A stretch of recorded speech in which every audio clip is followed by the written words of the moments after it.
Ladies and gentlemen, hello and welcome to another episode of the Hardly Millennial podcast where we are young, dumb, and full of opinions, ladies and gentlemen. So we asked you guys a couple of podcasts ago in regards to if you would like us to talk about taboos or not. And we decided, we had a couple people who were like, yeah, talk about fucking taboos. The people have spoken, man. The people have spoken. God damn it. By the way, I'm Adam. Oh, I was just going to let it go. I'm Matthew Lynn. What's up, guys? I figure at this point they just recognize our voices. Like, oh, that's Adam and Matthew. You would think. You'd think so, hopefully. So anyway, so today we are actually going to just do that. We're going to talk about taboos. Nick and Kyle specifically were the ones who commented on the videos. And so thanks, guys. This is for you guys. It was a unanimous vote, by the way. So, Matthew, are there any, before I go to some of the stuff I've written down, are there any taboos off the top of your head that you know of that are, like welcomed in other countries but not our own, or vice versa? Well, what's weird is when you say taboos, the first thing that popped into my head is actually piercings, believe it or not. Okay. But not like ear piercings and nose piercings. And I mean, right. Like, I don't know. I'm specifically getting images of like people putting piercings like through their cheek, like through both cheeks, and like I don't know. I'm specifically just like thinking about like really obscure, what we would call odd piercings here that in other countries are totally normal. Right. Well, I feel like in regards to it being normal in other countries, I think crazy piercings like that have to do more with like the tribal stuff, right? Yeah, so that's like, a good word. That's what I was trying to figure. Yeah, so I know like one specifically that always comes to mind when I think of crazy piercings are the ones that will like gauge their bottom lip to like 5 inches, right? Exactly. And they just have that kind of stuff. I think gauges in general were pretty taboo up until more recently, maybe like the last 8 years or so. Yeah, anything gauged was definitely more of a tribal thing. Nobody in any kind of westernized or even just, any city or major city or anything like that, nobody was doing that to themselves. Well, in our lifetime, I remember like when we were not kids, but young teenagers, I remember a lot of my friends getting gauges. It became real popular. And it starts small, At first, everyone got piercings, right? And then that wasn't so cool anymore. So then they moved up to like pencil size gauges, and that's what everyone was into in like middle school, right? They're all going to pencils, and then in high school, they all wanted the zeros, the double zeros or whatever. Yeah, that was real popular. Kind of the bigger ones like that. Well, now they go specifically to like, you'll have people have like the inch gauges, right? And they have just these giant holes hanging in their ears. I used to know somebody who had just that. They had these giant gauges. So obviously they didn't have to gauge it. There's just a flap. Yeah. Right. Exactly. Yeah. And he used to take, if he had to go to work, because he couldn't have gauges at work, right? But obviously these are really big. So it's not like putting, skin colored gauges was really going to help him, right? Right.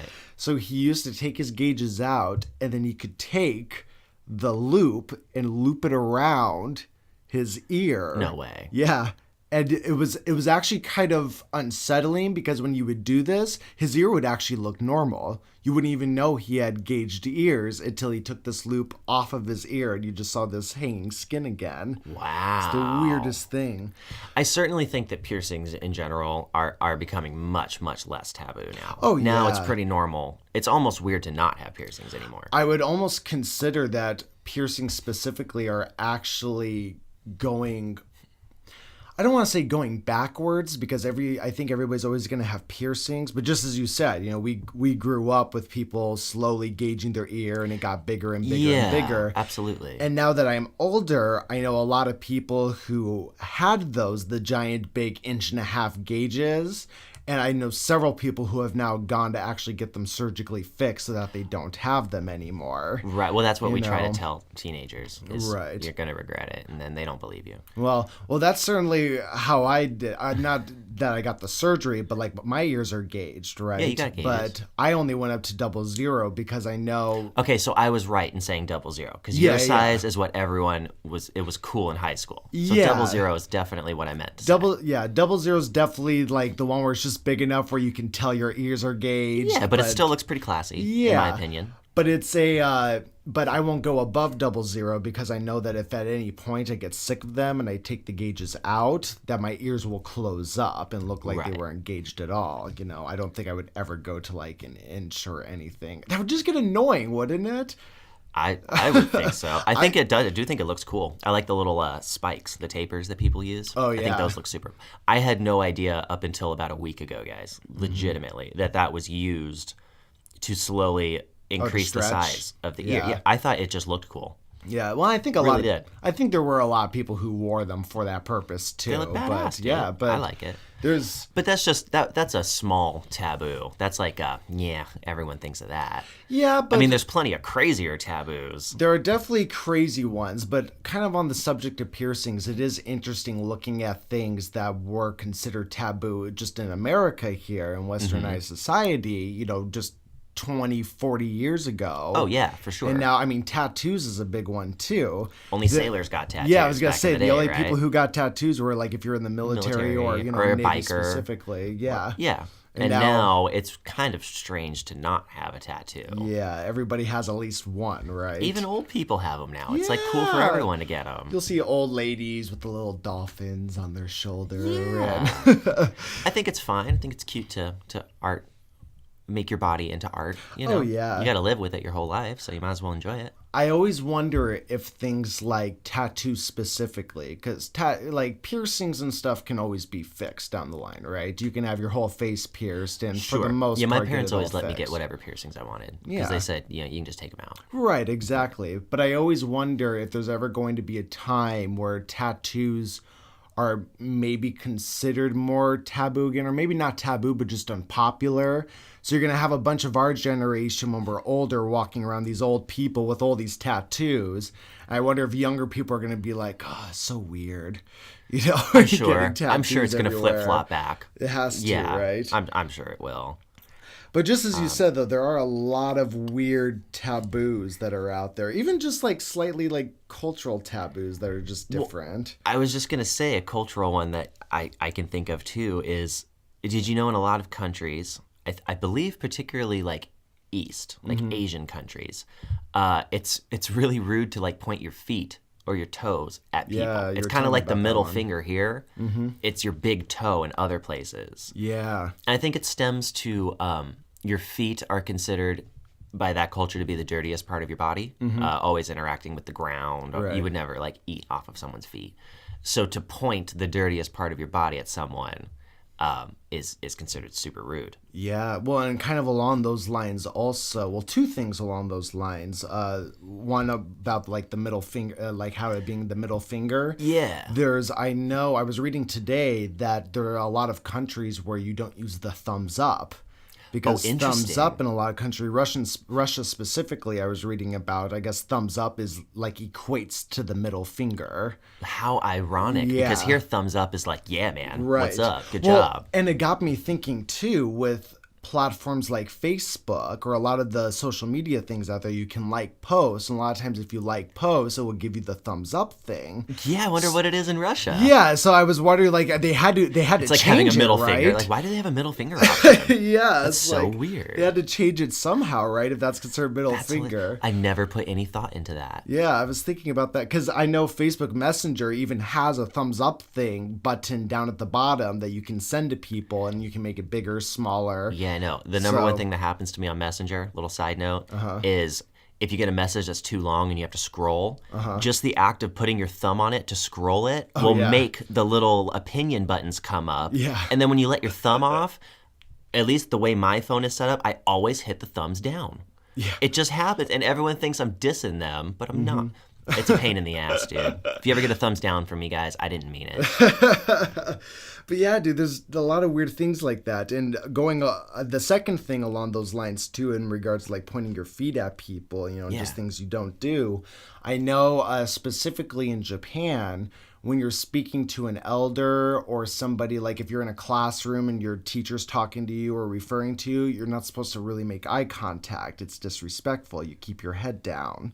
Oh, here it's disrespectful if you don't make eye contact. Exactly. How funny. Yeah, so I remember a teacher. It's no wonder no one likes Americans when they go there. We're just used to doing things ass backwards to the rest of the world. Even little things, like I know in South Korea, and there was another country too, but I guess it's considered arrogant if you have one hand in your pocket. It was South Korea and Turkey. Really? If you have like one hand in your pocket, people are like, this posh bitch. Really? Yeah, like Damn. shit like that. Just weird things. But then there's also weird things like I know in India, like older men will be like locking their pinkies together and they'll walk down the street and do stuff like that. There was a comedian that literally made a joke about that. I wish I could remember his name so I can give him his credit due. He was talking about like, can you imagine seeing 3 or 4 guys in India, just 3 or 4 deep, all pinkies attached, skipping down the road. And I think the funny part was he's like, I'm just holding my friend's hand. What's the big deal? Right. So in any of your jobs that you have worked, have you ever noticed certain people of certain nationalities coming in and like ordering things in a different way or because when I worked in retail, we always, especially in Los Angeles, because not only do you have a lot of different people of different nationalities, but those people of those nationalities are typically holding on to their culture instead of American culture, right? At least in a lot of ways.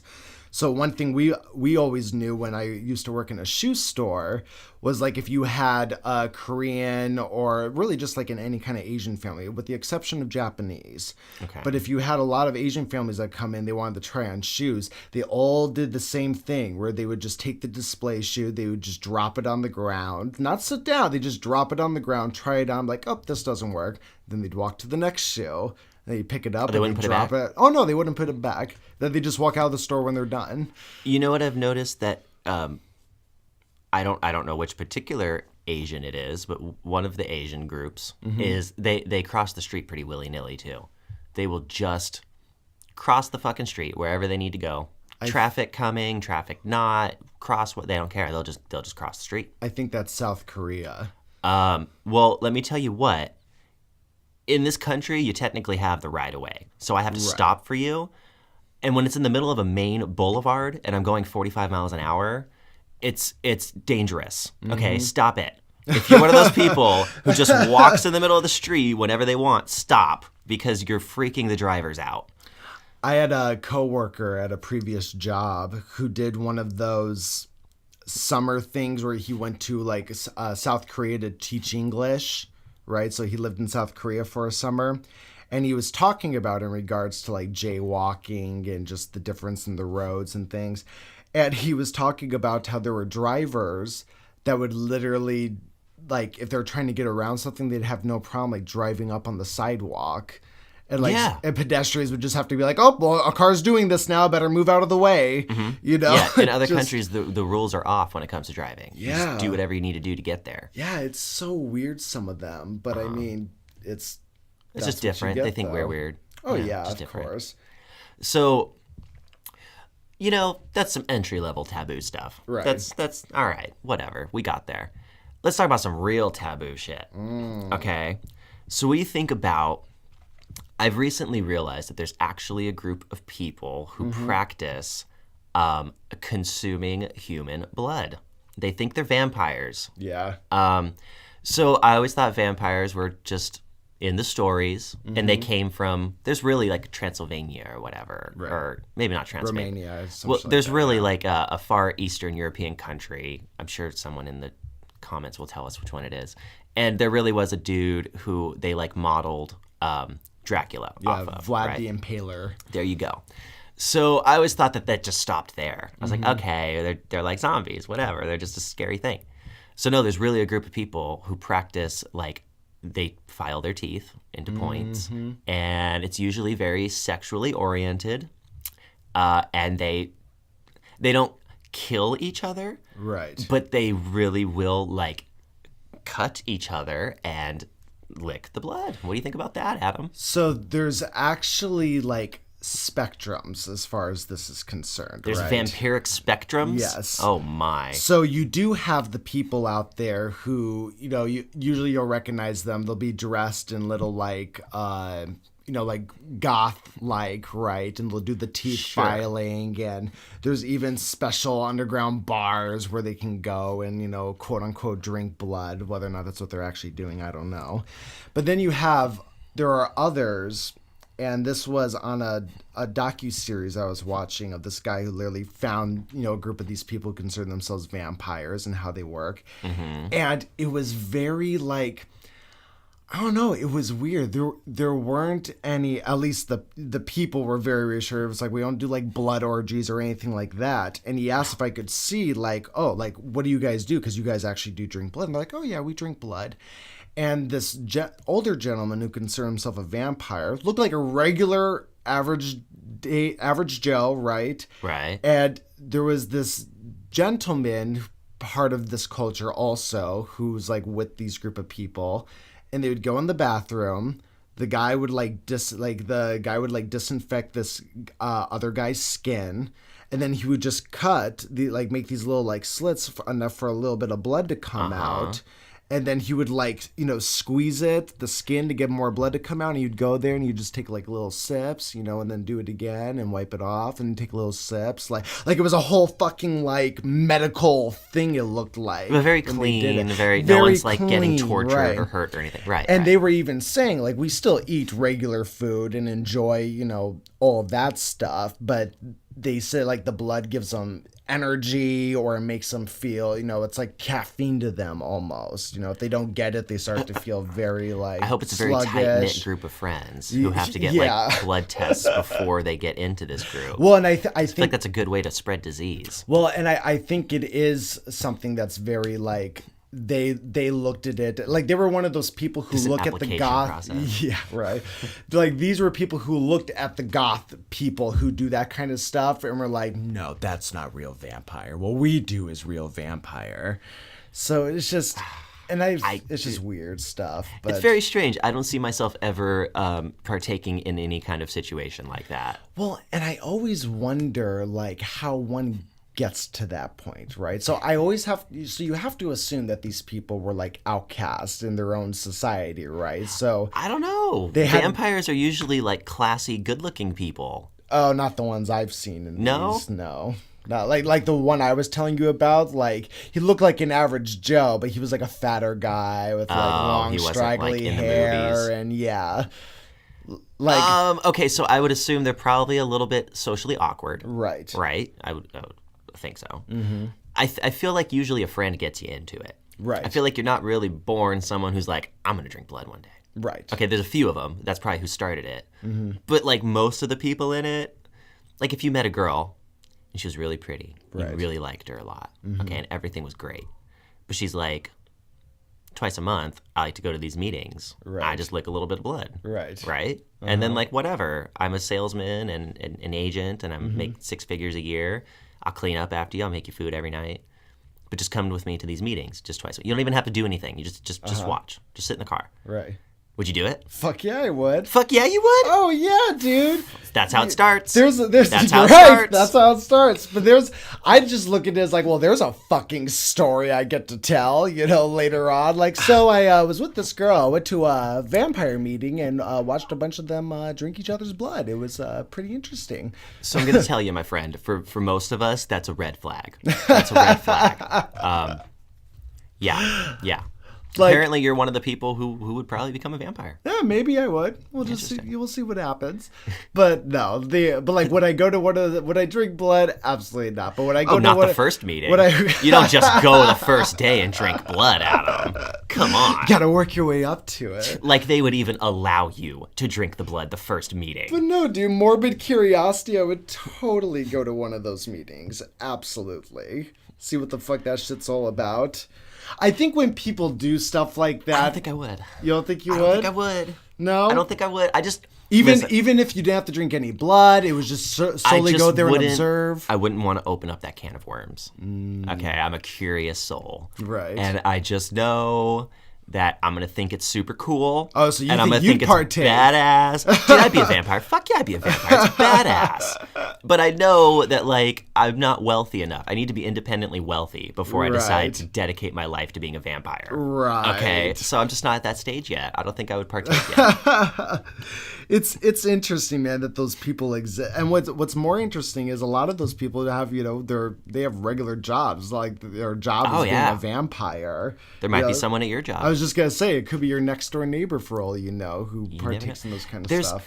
And the whole realm of, you could almost call the vampire thing a secret society, right? Because it's somewhere you go, you run away to every now and then, and you can be yourself. But you wouldn't really tell, like, all of your friends about it at work. Right. You don't meet people and say, like, hey, I'm Adam. I partake in Vampiria. Right. Yeah. You don't really do that.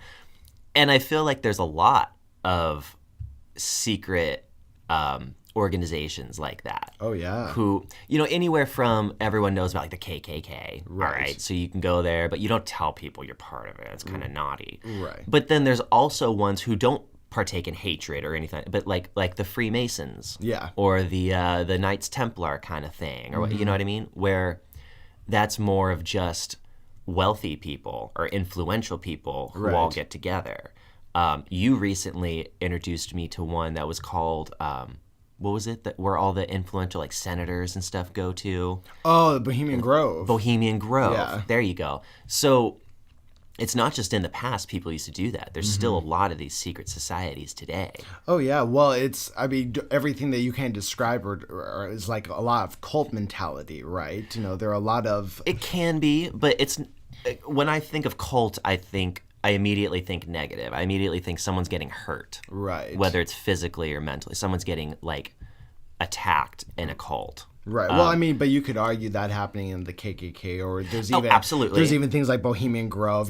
Nothing proven, but Alex Jones got in there. Alex Jones got in there. We enjoy Alex Jones, guys, and I feel like he should be brought up today if we're going to talk about taboo-y kind of stuff. Well, speaking of Alex Jones. So Alex Jones was recently, for those who don't know, Joe Rogan, who has his podcast, probably arguably the most popular podcast out there right now. Oh, he's the king of podcasts. Him and Alex Jones go way back. They were, they've been friends for years and years and years. Alex Jones is a conspiracy theory reporter. Yeah. Very big on taboos, conspiracy theories. So much so he got kicked off of YouTube for it. But what's the interesting thing about Alex Jones, Adam? Is that most of his stuff ends up being true. Dude, it's crazy, guy. Like, at least 7 times out of 10, when you look these things up, you're like, holy shit, Jones was on it. Well, and that's just it. So him and Alex Jones and Joe Rogan were feuding for a little bit. And I was following it, and it was basically Alex Jones saying that Joe is part of this organization and is trying to hide information from this and being paid off by these people. And Joe Rogan's responses were always just very calm and collective of like, okay, well, I'm not doing any of that, And so, but they made up recently. Yeah. And Alex Jones was just recently on Joe Rogan's podcast again, which, by the way, Alex Jones made very clear during one of his statements that I'm never going to go on your show again, Joe. I want war. I want war. He sounds like that, too. Like, he's very, very out there, guys. Very far-fetched. So he went on the Joe Rogan show. It was a 5-hour podcast. I'm actually only halfway through it right now. But man, that man is he just sounds like a fucking nut, man. He does, but he gets his credibility because he's right all the time. So even on the podcast, just the little bit I've listened to of it right now, he was talking about how the Chinese were making these human-animal hybrid chimeras, and Joe Rogan's like, what? And then they'd look it up right there. It's like, oh, see, there it is. Yeah, China sure is. At one after another, Alex Jones was just like, this is happening and this is happening. And he sounds like a crazy guy, looking it up. But he's not crazy. That's not a lot of the, like you said, 7 out of 10 times. 7 out of 10, correct. he's on it. But he actually infiltrated a while back. It was kind of a big thing at the time. This Bohemian Grove gathering. Yes. A very big one. And then after infiltrating it and leaking the footage, actually had a circumstance where he was able to meet up with one of the influential people who he knew to be at that meeting and asked him about it. Well, before we go any further, for those who don't know, let's tell you what Bohemian Grove is. So once a year, a bunch of politicians and just that very influential people, but usually politicians, all gather to this... like in the forest. Yeah, in a forest. And it's totally secretive. You can't get in there. Tons of security, nobody can guys. see it. Yeah, like, tons and tons. Like and the tons. kind of security that guards the president, like Secret Service shit. They'll be all over. You can't get in. And there are always assumptions of what they're doing in there, And Alex Jones, back in the 90s, infiltrated Bohemian Grove and was filming it. And guys, I've seen the video, guys. It is some creepy ass shit. Dude, they're burning like it was either a cross or a man or something. An owl. An owl, a giant wooden owl. Yeah. They burn that shit. They chant. Yeah, they wear like cloaks and... Dude, it looks super KKK, but without like hanging anyone or hurting anyone. Yeah, and from the little that I know of it, because obviously since he infiltrated it, there has been some information that's come out about what they do there, but some of it was like... There were rumors that there would be like a human sacrifice, and the human sacrifice was a way of basically cleaning all of their sins. And there's been, and these things have not been proven, but there's been people who say that they'll have children there that are there to have sex with the politicians, or men there for the politicians that aren't out of the closet as gay people. Like, just a lot of weird shit that goes on in there. Well, don't you think logically, like just think about it for a second, if you had, 200 or 300 of the most influential people in America all together, right? So wouldn't it be great if you all partook in something that you could get in trouble for? So now, for the rest of the year, no one can really tell on anyone or try to screw anyone over because we were all at Bohemian Grove last August or whatever. I was made up a month. Ooh, that's interesting. If I go down, well, you were there too, man. We all sacrificed that kid together, remember? Right. So keep your mouth shut, or I'll make sure people... Wouldn't it be really convenient if everyone was like guilty all together? Exactly. Maybe that's what it's all about. Well, and that makes me wonder too if there was ever if there's ever a politician or somebody who is like, I don't want to do Bohemian Grove, and it's like, I don't think so. You're fucking going. Remember that first year you were there? You want your wife and kids to find out that you did that? You better show up this year, man. Exactly. And it's just this cycle. And as long as you show up and follow the rules, you're good. You get to keep being rich. Yeah. It's what the weirdest thing about Bohemian Grove in general is just the fact that we're just okay with all these politicians gathering together once a year, doing shady shit that nobody's allowed to know what's going on in there. There's no cameras. And even with the footage we have seen, I guess I'm just surprised there's not more uproar about it. See, I'm weirdly okay with it. Why? So all throughout history, as long as we've been, researching it, you find groups of highly influential people. So really, at any given time on the globe, there's a handful of people. There's probably 1,000 or less human beings who actually run the entire planet. Right. Okay? But with their combined wealth, they are strong enough that they literally make all the rules. Right. So you kind of have to have that, in my opinion. And it kind of needs to be a secret, in my opinion, because people in general, the public, I believe, cannot really handle the truth. Right. Okay, they need it to be fed to them slowly, or they freak the fuck out. And if people freak the fuck out, then you have chaos. So these highly influential 200 people who run everything need to be able to go somewhere, speak freely with one another about how are we going to run the world for the next year. There needs to be that meeting. And people need to not be able to hear it, because if they got all that information at once, it would almost be unsafe. It would almost hurt our security if everyone knew all those things at the same time. Well, I agree with you that those meetings do need to take place and those things need to be discussed. And I do agree that people don't need to know what's discussed behind closed doors at those meetings. But what you're talking about is just that. What you're talking about is more of a conference of people getting together and sharing those ideas. Yeah, but it's so secretive that they do it in the forest. Right, but now dressing up and sacrificing and shit, that's a little weird. That's my point. That's a little much. That's a little much. That's my point. It's one thing. We also don't have any video footage of anyone dying. We don't have any true. video footage of anyone being sacrificed. That's true. All we have footage of is people who are wearing cloaks, who want to remain anonymous, but also want to get together and have a giant conference, if you will. Right. And like I said, I think people would be, well, I mean, people seem to be okay with Bohemian Grove as it is right now anyway, but I think it's one thing to be like, oh, we're having a conference in the wood with a bunch of people, you know, like a convention almost, right, that they have in the woods, and they just, you know, just that share ideas, talk about the world, whatever it is.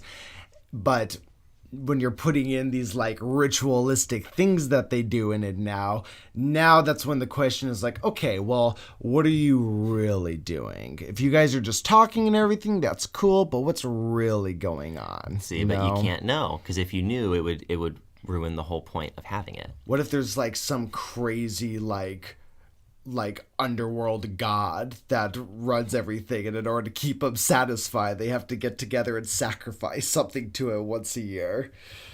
Well, I don't think that's what's going on. Could you imagine that? For the sake of the what if, I guess keep doing what we're doing because it's been working. That's true. But no, before this Bohemian Grove, you had the Freemasons that many presidents have been part of. You had the Knights Templar before that. And before that, you had even smaller that were just guilds. Right. So if you were a person like an actual mason who could work with rock, not everyone could do that in the medieval times. So you were part of a guild. You were more important than everyone else. If you were a carpenter, you were part of the Carpenters Guild. And these guilds would have their own secret meetings and would talk, and you could raise up through the ranks of the guild. And right. You know, it's always been a thing, dude. I don't think it's anything super weird.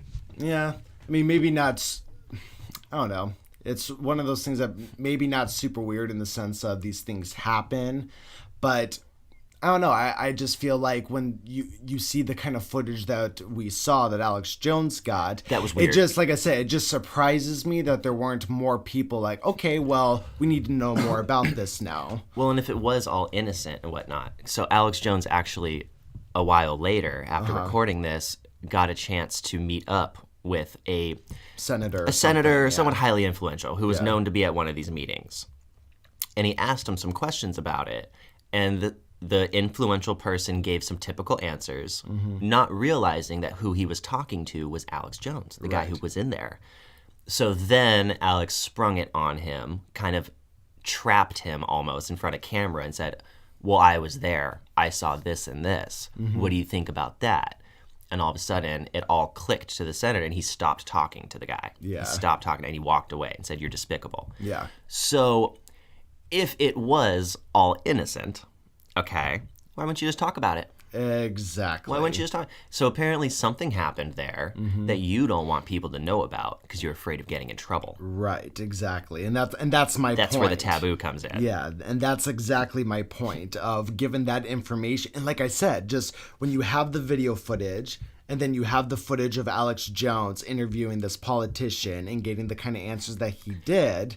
It makes you think. Yeah, I feel like there should be more people being like, hold on, let's not just put this by the wayside. Let's figure out what the fuck this is. But it happens every year, dude. And people don't even talk about it. Nope. It's the weirdest thing. But like I said, taboo.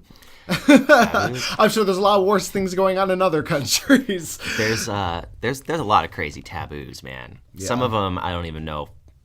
I don't know how far we want to go when we get into these today. As far as we need to. But I mean, there's a lot of sexual taboos. Yeah. That's probably the biggest realm of taboo, at least in our country, is sexual things. Oh yeah. The way that you partake in having sex can be very taboo-y. Who you choose to have sex with can become very taboo. I mean, the most taboo thing I can think of, okay, and this is going to get a little mature, sorry guys, would be having sexual relations with someone who's part of your family. Yes. That's considered pretty widely these days around the world to be something you don't do. Right. So I would say that 98% of the world is like, don't fuck your mom, don't fuck your dad, don't fuck your sister, all that stuff, right? Immediate family is typically a no-no totally for off limits. most places. Right. Now, but when you get into cousins, that's when the line starts to get a little gray. Also, if you go far back enough in history, it's kind of a more modern thing. The last few hundred years that you don't fuck your sister. Right. Back in the day, they did that all the time. Oh yeah, absolutely. Well, and so when I first found out about some of the cousin stuff, Japan specifically, I know it's not taboo to like marry or be in a romantic relationship with your first cousin, right? Okay. They actually look at it over there as cute. It's like a girl next door type of thing. Keep it in the family kind of thing. Make your family stronger. Exactly. Okay, gotcha. But so the way I found out about this, though, was years ago when I was like 17, 18 and really getting into anime at that point. And I was just binge watching all of these different animes. And anime obviously comes from Japan mostly. Right. So I was watching a lot of these animes and I watched one.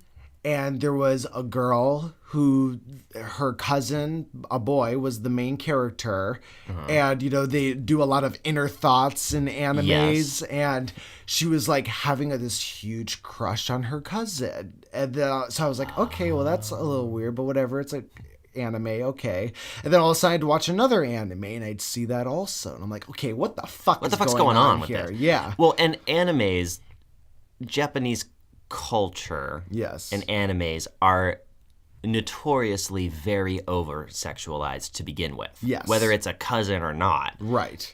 It's pretty well known that their culture in general stomps down sexuality. Mm-hmm. You have to be very quiet about it, very, very considerate of others. So anime becomes the loophole. Right. As soon as you get the chance, you find that outlet, they go apeshit. Yeah. They're like, I want to experiment all the things. That's where you get hentai and stuff like gets a little out of control. Well, and to be fair, these particular animes where it'd be two cousins getting together weren't overly sexualized animes like some of the ones out there. They were very innocent animes. But if you're going to find it anywhere, you're going to find it there. You're going to find that. And that's definitely a way that animes and hentai especially, is definitely ways that a lot of cultures, including American culture, gets away with a lot of very... Hentai is tentacle porn, by the way. Well, it's just anime porn. It usually has to do with tentacles. 9 times out of 10, there'll be a tentacle in there. But they...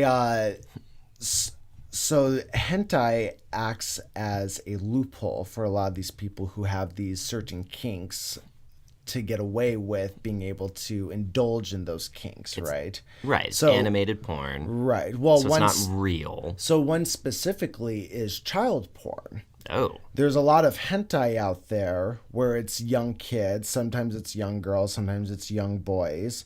And they'll be in these sexual situations with somebody or having sex with an older guy. But you can find these kind of videos on any porn outlet because it's cartoon. Oh, they get away with it because it's cartoon? Yeah, so it's disgusting. It's like the loophole in it. Oh, shit. And it's the weirdest thing. And what's crazier is there are actual like famous like manga and anime artists that have made some of these hentais. Really? Like they're kind of like proud of it. They're like, look at what I created. Look at the art I made. So one that got, I won't say popular over here, but it just became well known over here in America. Very taboo anime to go check out is, I think it was called like Boku no Peppo or something like that, right? Okay. Something really weird. And it was an anime where just that. It was this young, like, 10-year-old boy and this, like, 30-year-old man, and they shared a intimate relationship with each other. But the anime was created by a guy who created a very popular anime amongst the anime world called Full Metal Alchemist Brotherhood, which we've talked about. I've heard of Full Metal Alchemist. Yeah, it's pretty badass, actually. Yeah. But that guy made child porn hentai? Made child porn hentai, dude. Oh, shame. Yeah, For dude. Shame. It's a pretty That's amazing because I actually enjoyed Full Metal Alchemist. Yeah. Now I feel kind of dirty for enjoying that. So it's very weird, but and I'm sure with, the only reason why it's allowed right now is because, things like internet porn and everything is still relatively new for a generation, and I'm sure at some point it's going to be like, all right, well, this shit is no longer allowed. Going back real quick, just a last little note on the having sex with your family thing. Isn't it actually like biologically, doesn't it not work? Like, doesn't your DNA get degraded if you do that? Yeah. So And there's more chance for like the baby to be malformed or have issues mentally, or not all that. You don't get like a retarded baby every single time. And sorry for using the word retard. I don't know if that's intolerant. It's just I'm ignorant, and that's the first word I thought of. Sorry, but more often than not, you have a higher chance of the baby having some kind of brain damage or physical damage when you do that. Yeah, so if it's like nature saying you shouldn't do that. Yeah, so if you have a child with somebody in your immediate family, like 99% of the time, baby's going to come out deformed in some way, shape, or form. Or most of the time, I think the woman just ends up miscarrying the baby because the baby just can't even survive in the womb.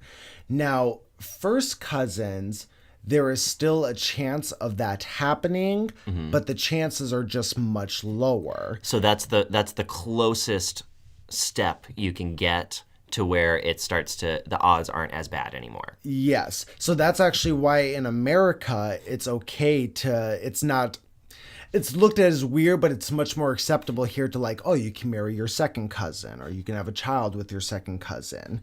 There are people here in America that have done that. Can you marry someone with the same last name as you? Yeah, I don't see why you couldn't.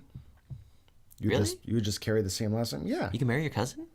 Yeah, your second cousin. What distinguishes a first and second cousin? So first cousin is like your mom's sister's kid, right? Okay. Second cousin would be like your mom's sister's kid. That's a second cousin. Oh. Yeah. Okay. So once you get that extra generation in there, seems to be a little bit more biologically stable. Right, exactly. So okay, gotcha. Now, and I think here, if you tell somebody you married your second cousin, it's still looked at as weird. But as far as like the child coming out malformed or with any kind of disability or mental disability, for the most part. more times than not, you're not going to have an issue with it. Interesting. But it's like the world was kind of set up to discourage immediate family members reproducing. Yeah, exactly. The genetics are just too close to each other. Interesting. Well, and you see it with other species too. Like different species generally cannot make a baby together. Right. So like a dog and a cat can't make a baby. Yeah. But two different kinds of cats can make a baby. Right. You know what I mean? Exactly. You can do that and get different kinds of cats that you make. Yeah. With the exception of a few combinations, like what is it? Is it a donkey or a mule? One of those. A donkey and a horse makes a mule. Makes a mule. So you can actually take the two species, make a new thing, but here's the catch. In all of those situations, that next thing you make, that mule, is sterile. Yes. That next generation cannot keep going. Exactly. So sometimes you can trick nature once, but there's never been an instance where you can trick nature over and over. Right, exactly. It'll catch up. Well, and I think in the mule situation too, the only reason why, because I don't think all mules are sterile. I do think there are some mules that can reproduce. But the only reason why that is, though, is just because donkeys and horses are so close in DNA to where that they're able to See, I thought that's why you're even able to get the mule in the first place.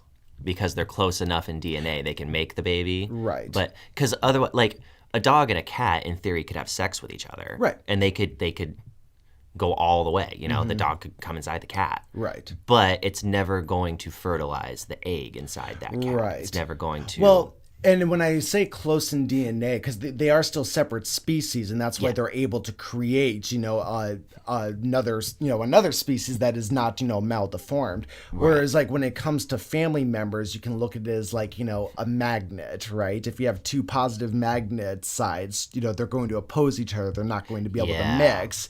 But true. The more negative the other one is, the more they're going to attract with each other. So that's why when you get to like second cousins, it becomes more okay because there's more saturated genetics now down the line. So we've already crossed the line into absolute maturity of this podcast. So I'm just going to ask, do you think a human and a monkey could have a baby? No. No, I think right? I think it's too separate. It's too far apart. Too far apart. Too far apart. I'm sure someone's tried. Oh, we just talked about how China's trying to do fucking human and animal chimeras. Like, of course people have tried, I'm sure. Like, somebody's fucked a monkey. Yeah, of course. There was going on the lines of, like, the chimera thing in China. God, that's terrible. How did I just have that thought in my head?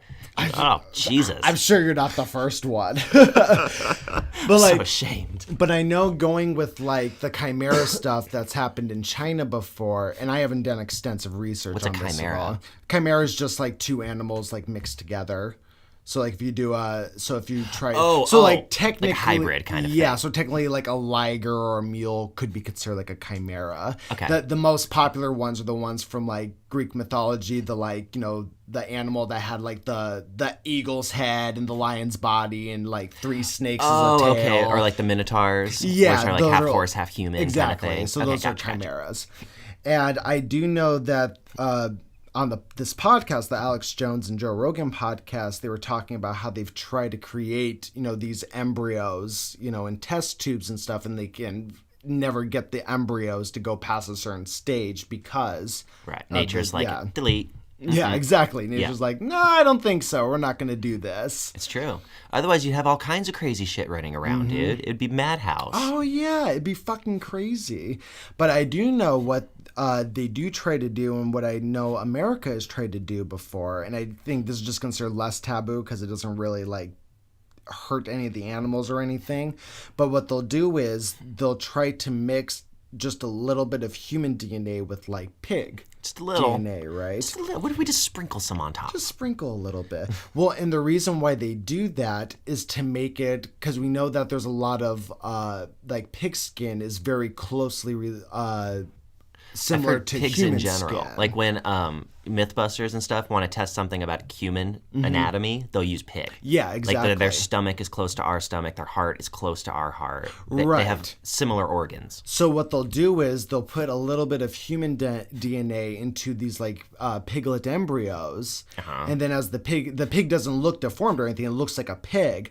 But if they wanted to like take the pig skin and like try to like with skin grafts or whatnot with people who need artificial skin for burns and things like that, the skin will actually take better because now there's human DNA within that pig skin. That's kind of cool. As opposed, So I know we do that with other animals too. They put spider DNA inside of goats.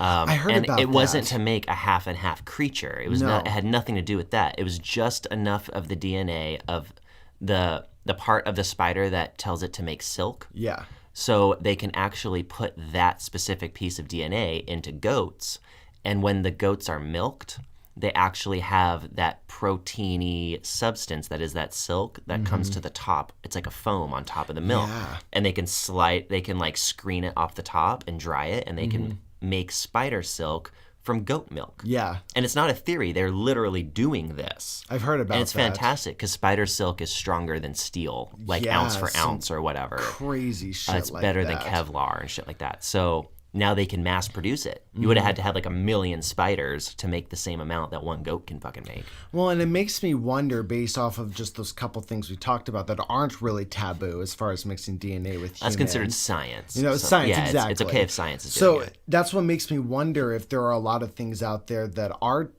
considered taboo, and it's like, well, if we could just like get rid of the taboo on it, we could probably figure this out or be able to advance this or this. Well, there is actually an instance of that just happened pretty recently. So there was a scientist from China, I believe, and I really want to try to get this right because I read this article and it was a pretty big deal about 6 months ago. It's pretty recent. Right.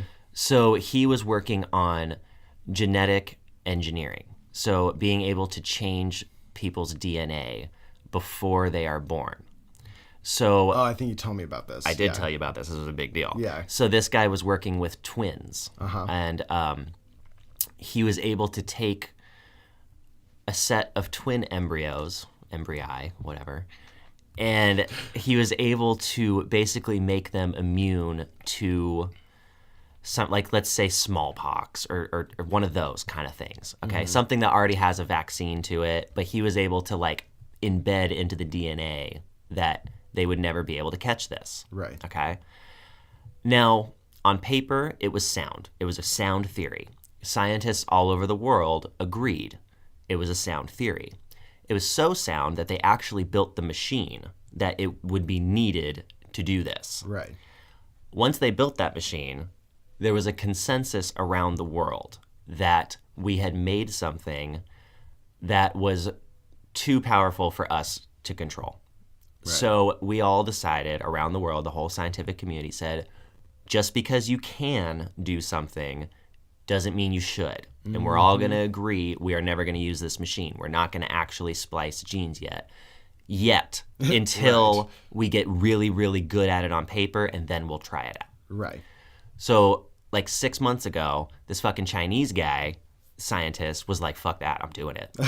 And in secret, he did it, okay? And it fucking worked, Adam. That's worked. Right. And it worked so well that he presented it at this huge conference. And right after his presentation, he dipped. Yeah. He fucking went, he disappeared. Yeah. And it was because he was afraid for his life. He was afraid that they were going to come and get him and fucking lock him away forever or kill him for doing this. But now he's opened up this whole new can of worms. Yeah. Now it's, well, that guy did it, so now it's free hands on deck. Everyone can do it. Yep. So there's an instance right there of just because you can doesn't mean you should, but we did. Right. And now it's changed people forever. Now you're going to start to see genetically modified humans. Oh yeah. Well, and I know we've talked about that a lot too here in America, where there's been the talks of like, oh, you can control, how your child's going to look coming out of the womb, or is your child going to be a boy and a girl? So, but should you? Exactly. Is the thing. I was just going to ask you, do you think that's something we should meddle with, or that people should be allowed to meddle with? Well, I say no as Matthew Lynn, but you have to understand, guys, I am extremely biased on that because I am spiritual. I am a religious person. I believe in God, Christian, all that mumbo jumbo. I'm not going to get into that a whole lot today. But personally, my very personal opinion and belief is that you should roll with whatever you're given. Right. Well, and I, as somebody who's not religious like you are, I do agree with you, because we've seen time after time after time that any time that we try to play God, it never works out, right? I mean, we just talked about with the, putting species together, right? Nature's always just like, no, you can't do that. So I feel like even when you do little things of like, let's say you just want to make sure your kid has blue eyes, right? Right. Even something as trivial as that, I think is going to affect something. Effect. Yeah, it's going to affect something else that you may not see at first. So did you know they're actually, I would say the scientific community is doing studies. And I watched a TED Talks about this. I love TED Talks, guys. They're fucking great. So it was talking about homosexuals in general and why nature creates homosexuals. What's the point of that? And for a long time, it's been pretty widely agreed upon that it's like nature's birth control, right? When you have too many kids, you get a gay kid, so you stop reproducing. Well, it goes a little further than that. So they related it to ants. You have a queen ant, and the queen ant doesn't choose whether it's a soldier or a worker ant when it's born. But there's a distinguishing factor between the two. Sometimes the queen makes workers, sometimes she makes soldiers. Right. And in every colony, it's literally a perfect balance. And it's not a coincidence. How could every colony on Earth be a coincidence? Right. So something in nature, something in that motherly, queenly DNA is keeping that colony balanced. Right. So what they find is it's similar in humans. Your child will generally be born with more of a chance to be what that community needs at the time. So I'm not going to get so much into the homosexual part of it because that has nothing to do with today's topic. Right. But my point is there is a natural phenomenon going on that we can't really put our finger on that keeps societies balanced, okay? So if you go in and you start to change things, I don't want a girl, I want a boy. Right. Okay? Seems pretty innocent, right? Well, there's lots of other people having girls. What's the big deal? Well, the big deal is scientifically it's being shown that you didn't have a girl by happenstance. It's not a coincidence. Something about the community you live in or where you are or the circumstances around you that needs a female. Right. It needs that particular one built that way to do whatever it's designed to do. So you're going to start to fuck communities up if you start to play God, dude. I agree with you, and I do think that there's this purpose for gay people to be born, and I've heard the things like population control and everything too. But it goes a lot deeper than that. But yeah, that's the widely spread knowledge. Yeah. But the thing I would argue against that, though, and maybe this is just us not understanding the way that nature works or why nature does the things that it does, or I'm sure it actually directly relates to that. But so we know that you're born gay, right? Correct. If somebody's gay, they don't choose that they're born from day one. Right? Yep. So then off those standards, and this isn't going to be very popular, but then why are there people who are born with this attraction to little kids? What's nature's purpose for that? Or people who are born with that particular instance never even gets a chance to be studied because it's considered so wrong and so taboo today. Mm-hmm.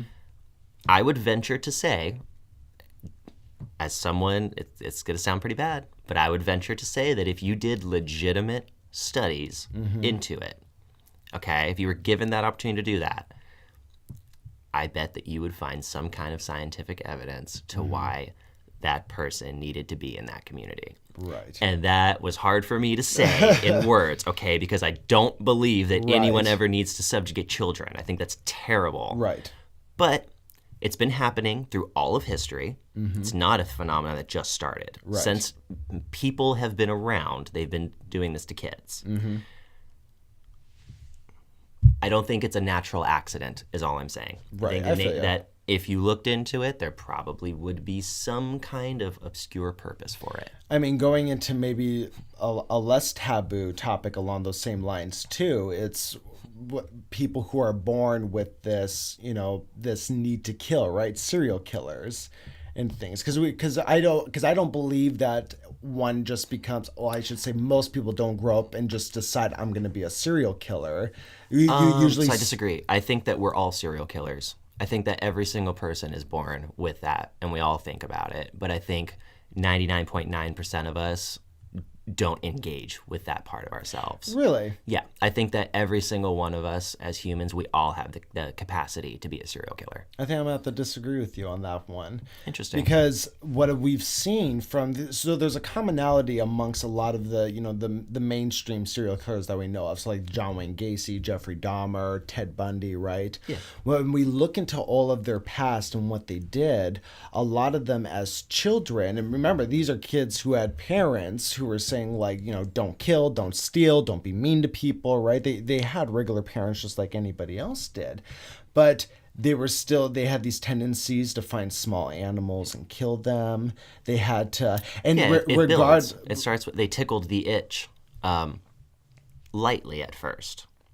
Because you can't just jump into murdering people, right? You have to desensitize yourself to it. Right, but then I could argue that there are people who are born with this more of an itch than somebody else. And I would argue that there are some people who aren't born with the itch at all. Let me, because I think I have a very dispopular belief. I think that a lot of people are going to disagree with me, as you are. Mm-hmm. But I also think that everyone is born rapists, too. I think that we all have the capacity to become rapists.